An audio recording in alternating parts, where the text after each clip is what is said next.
If I can go back and tell my 23-year-old self one thing about money, it wouldn't be to constantly try to make more. And I know that sounds crazy, okay? This is a money channel, but there is a bigger and better lesson, and it's called stewardship. And we're gonna talk about it in this video. But before we do, hey girl, hey, or hey boy, hey, because sometimes we watch the video. My name is Joshlyn, and I am the founder of Maximize Money, where I teach women how to invest their first $100 in the stock market and build long-term financial freedom with the income they already have on their terms. And as I mentioned, more money is not the real goal that you have, baby. What you want is freedom. What you want is options. What you want is the freedom and the ability to pivot and have the money to do it. So let's talk a little bit about my money journey real quick so I can set the scene and help you understand what stewardship really means. So 23, this is my first real big girl job. I got benefits and stuff like that. Never had that, okay? I graduated in the middle of the recession in 2009. And I thought I was the ish, baby. I had moved to DC. I had a little apartment. I had a roommate child, but I had an apartment, and I just thought I was that girl, okay? Brunches, happy hours, trips to New York, trips to the Caribbean. That was my first time going to the Caribbean, child. I had never been. And I was like, oh, I love it here. Now I go all the time, okay? But I had gotten too comfortable with the money. Nobody had told me the importance of saving. Nobody had, well, my mom did, but it's like, girl, what? I got to check every 2 weeks. I don't need to save nothing. I'm just going to live my life, you know? But things just started slowly happening, and it's called adulting, okay? So the first thing was my car breaking down. My car literally dying, okay, on the freeway, and I had no money to get another one. So what I had to do was what? Save. I had to learn how to save more intentionally until I had enough for a down payment to buy a new car. Sure, not the end of the world. It was okay. DC has a wonderful transit system, so that wasn't a big deal. The next eye-opening moment, though, was that I wasn't able to live on my own. I lived with a roommate the whole 6 years that I lived there. Nothing against roommate, especially in my 20s, but like I was approaching 30, and I was like, the fact that I can't afford to live on my own, like I didn't even get pre-approved for the dream apartment that I wanted, and God forbid me trying to buy a home out there, girl. It was just not a good situation. I just didn't have my ducks in a row despite working almost close to 9 years in corporate America. Like, it just wasn't a good look. So I had to do something that really bit at my pride, child. And I had to move back home. I had to move back in with my mom to press reset on my money. I knew that my 20s were great. I had a wonderful time, just talked about it, but my money wasn't where it needed to be, and I didn't want my 30s to look financially how my 20s had looked, where money was rushing out the door before I could even figure out what to do with it. So really the story is around stewardship and assigning your money responsibility. So again, moved back home, paid off $80,000 in student loan debt. I went to a HBCU, shout out to Clark, Atlanta.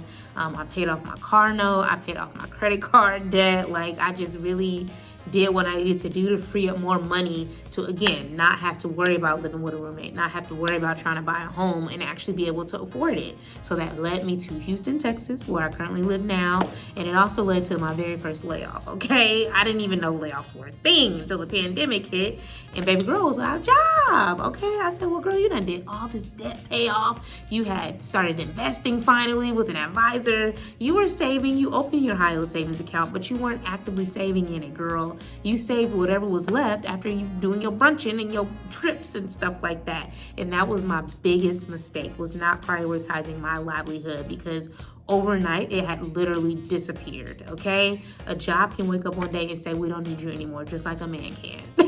And I knew that, again, fool me once, shame on me, fool me twice, shame on you. I never wanted to be in that situation again. So what I started doing, again, making more isn't the goal. Assigning your money responsibility and spending money according to your values was the goal. So fast forward, we recouped after 8 months of not working, and I said, you know what, let me get serious about my money. I created my own financial plan before I was even a certified financial educator. So I said, I'm about to buy a home in the next year. I said, I'm about to start investing in my own self-directed account, meaning I'm not using my advisor. I have my own account. Okay? I said, I'm going to save first, not last. I did. Okay? I built a 6 I saved 6 months of saving expenses, and I quickly built up a combined stock investment portfolio worth $250,000, y'all. And again, my home is now a rental. I rent it out to traveling nurses and stuff because they love Houston, and I love y'all because, yeah, help me pay my mortgage. And fast forward, 2025, baby, November, laid off again, okay? But the difference between where I was in 2020 and that layoff to now, it's no longer November, but November 2025, is that I had a cushion, okay? I had assigned my money a responsibility, and that is what I want more women to do. Again, if I can go back to the 23-year-old version of Joss, it would be to, of course, live your life, but also get serious about investing. The earlier you start investing, baby, the better, okay? Because you make money in two ways in the stock market.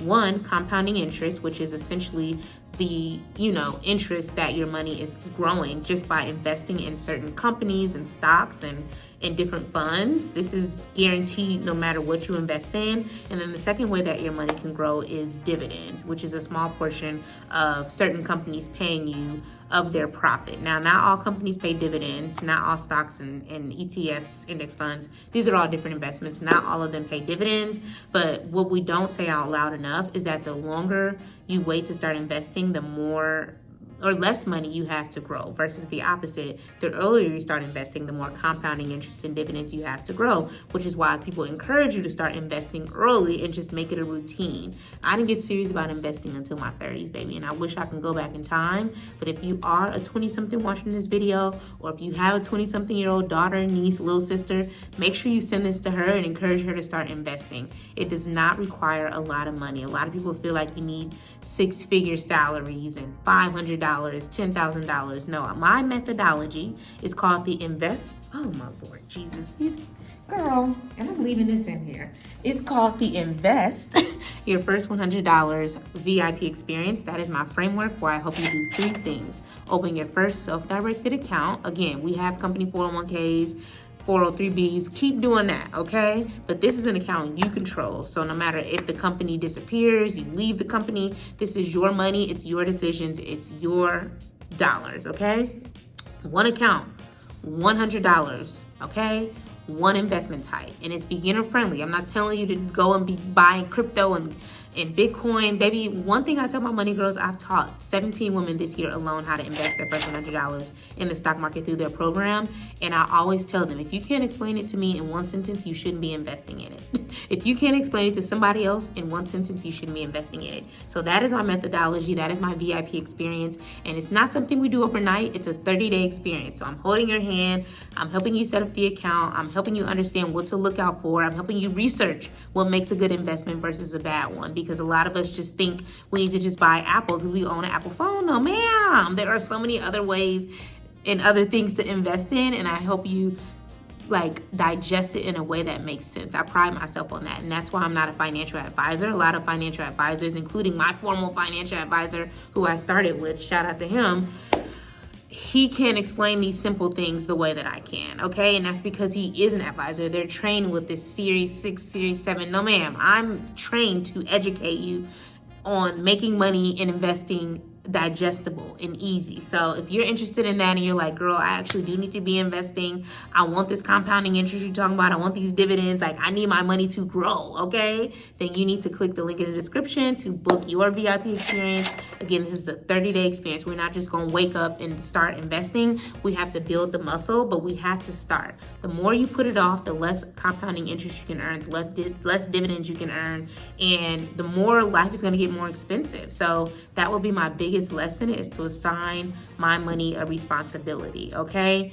Use your money as if it can disappear tomorrow. Use these jobs as if the income can disappear tomorrow, because one day it will, and you want to make sure that you can maintain your lifestyle without feeling the pressure to work until 80 and 90 like a lot of our colleagues. And you probably know some of them. They probably are telling you, save your money, start investing, because it's something that people just don't prioritize. You just live for the now. You feel like you don't have enough. And I'm like, baby, if you have $100 to go to brunch, if you have $100 to go get your nails done, you have $100 to start investing. So the issue is that you don't know where to start, you don't know what to do, you don't want to lose your money, and that's why I exist, okay? So click the link in the description to learn more about my Invest Your First $100 VIP experience. I'm honored to help you start your journey of investing and do it in a way that makes sense and do it in a way that helps you become consistent month over month. So that's linked in the description. So fast forward to now, it's now August, okay? I have the options that I used to pray for in my 20s. I have my financial cushion of my savings, my investments. I'm making money in my business. I'm a full-time business owner now, full-time founder, if you haven't noticed on my videos, but I wouldn't have been able to do this confidently. I wouldn't be able to help my money girls, which is what I call my clients, do all these speaking events, be this resident financial educator in Houston and beyond without having my own stability and my own story. So I don't teach from theory, I teach from experience. Like everything you feel like you've been through, I've been through worse. And that's why it's so easy for me to be transparent. And I'm able to help you get over the hump more easily and explain investing, explain saving and investing in terms that make sense for you and in a way that is digestible. So again, assign your money responsibility. Don't just be blowing it, and don't let society and social media encourage you to get all these things, these Benzes and these high rises, especially if you can't afford it. Living on credit is hustling backwards, baby. We pay off our bills over here.